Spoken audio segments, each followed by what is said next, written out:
uppercut, uppercut, sonic boom! Well, hello there, humans of his earthlings, whoever you are, wherever you are, whatever you're doing, if you're lucky enough indeed to be doing it too. Welcome back to the channel. Today, we're going to be doing a tactical breakdown because I went back to the Asia server's finest sweatbox, Erangel, this week to run some games. And there was a couple of, I think playing, for those of you who have not played Asia, the sweat is beyond belief. And I'm going to showcase some really simple stuff that I do to stay alive on the Asia server. I also tried some other things out because we do have the beta coming up, and I thought I'd give the M16 a go. And the M16 with the heavy stock is pretty cool. It's actually really, really good. The recoil's great. I've just got horrible eyesight. I couldn't really tell where those guys were, honest to God.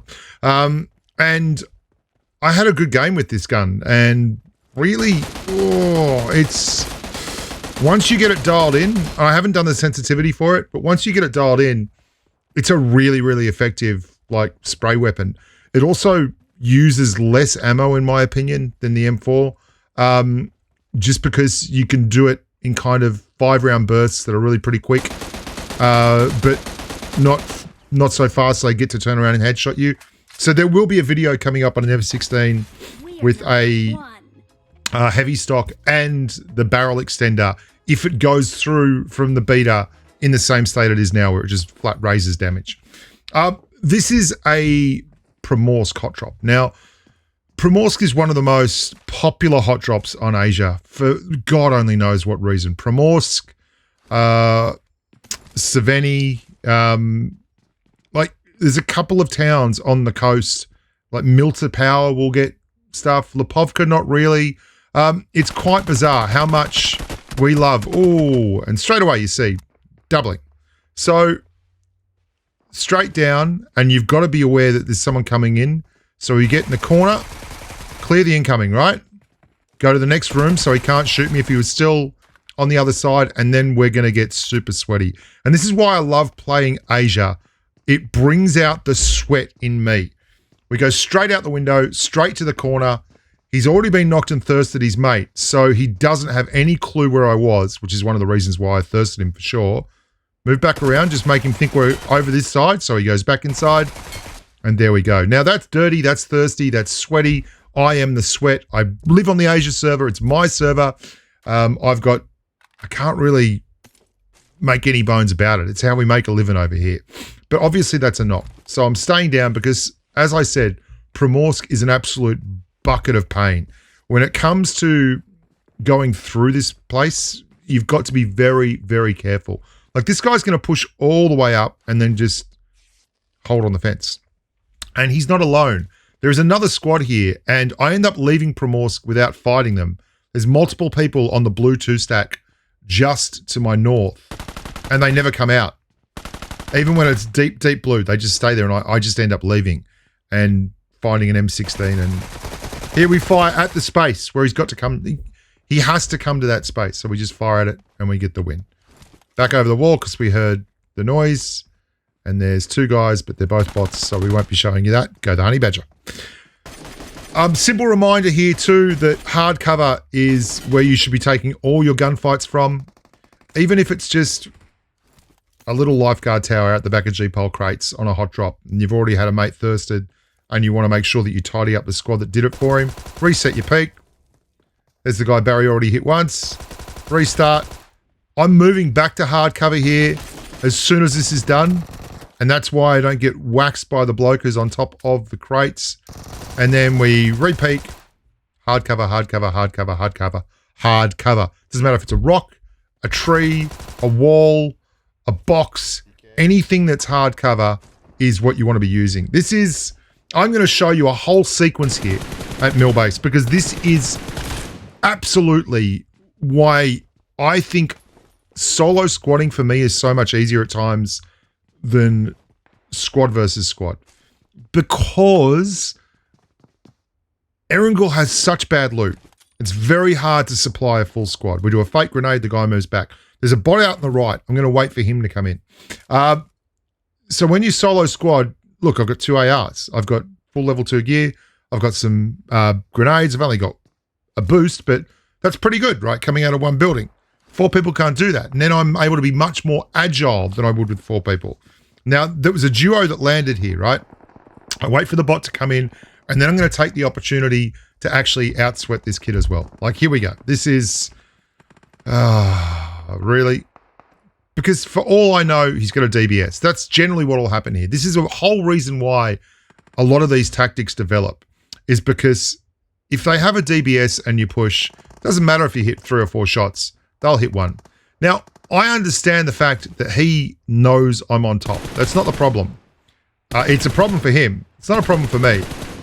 Because even though he knows I'm on top, all I need for him to do is make one mistake in his positioning and give me the first couple of shots, and then I'm willing to take a chance at it. So what he's doing is going out here. He's trying to get a look at me, maybe go up the back wall. He's like, nah, that's all right. I get a couple of shots. And then we go and we get the clear. Did he have a DBS? No DBS there, just a Bison. So probably unwittingly oversweat.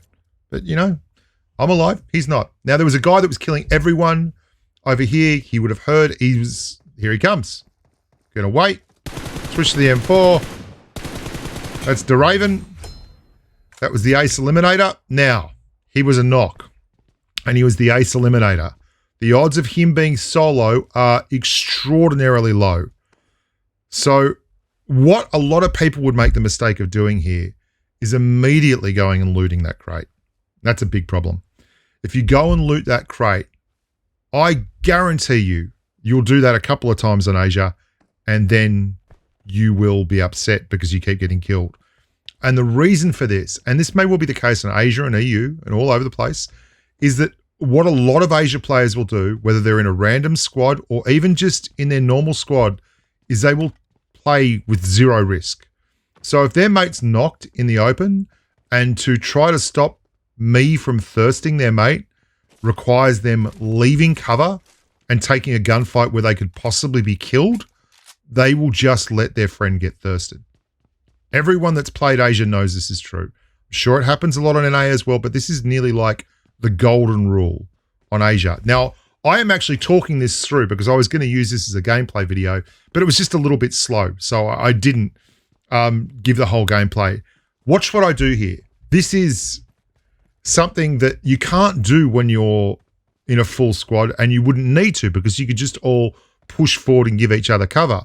But because I'm on my own and I don't have a self-revive, it is incredibly difficult for me to justify just going out in the middle. I'm going to go all the way around to the catwalk. It must look like I'm leaving. I never went through. He probably thinks I'm still out there at the crates. I guarantee you this guy's partner or multiple members of his squad. Hell, I've been killed here. I've shown it in videos before at this catwalk with 2 people pushing me. I've knocked and thirsted them both and then died to the 2 people in the same squad who were in the grass at the base of the catwalk and never got up to help their mates. This is 100% about outplaying people, especially when you're my age. I'm 52. I don't know if you know this, but I can't read things without glasses. And I don't have the same kind of elastic motor skills that I did when I was 19, 16, 15. Here he comes. He's finally come out. Look at him. He waited. He waited. He waited. He didn't wait long enough. Marked a location. Now, that was a lot of work for 1 kill, you might think, but it was always in motion. We always had a plan, and we stuck to it. And I think the times when I get wrecked is quite often the times when I don't stick to my plan or I don't trust my gut instinct. Now, this is a Rondo game with Dingling and I. We are regulars on Rondo. In the afternoons, we play Rondo because Rondo, in my opinion, is far and away the best map in the game. The fiddlesticks, things like that, the jammer backpack, self-revives, recalls, all that kind of stuff. They combine late circle recalls. I think it's the final 3 circles is when the recall shuts down. Help. Late circle recoils, it's all about massive numbers of people. Now, I can hear this guy coming. He thinks I'm going to go revive. We're going to wait. We're not going to go for the revive. We're going to wait, get the clear, and then go revive. One of the worst things you can do when you're in a duo situation, and you have someone who is close enough to CQC your friend, but not quite close enough to thirst them before they get back to cover, is immediately start reviving. The odds of them just pushing you and catching you in a revive. How many times do you get a squad wipe where the last two guys are knocked and one reviving?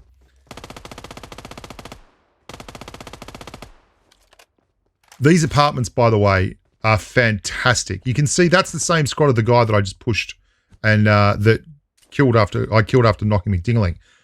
That's in fact him. That's the same guy that knocked McDingling and I just got through. What they do, it's a meat grinder. This is the apartments near stadium. It is a complete meat grinder. They will come out here, get knocked, get revived at the stadium, drop behind you, and come back. And these are the plane leaders, this squad too. So as soon as I saw the name of the first guy, we knew we're in a little bit of dice. Straight up on the top, he probably knows where I am, but this is an outstanding overlook. It's dangerous if the self-revive is coming and it's going behind you, but we'd already knocked that guy once, and that's a bit of a bot call. We know it's a bit of a bot call. We know he's there. We know he's trying to get me to peek, so he's probably seen me and his mate, and there's his mate coming in on the left. All right, we're going to hard peek it. If we can get a knock on it, it's worth it.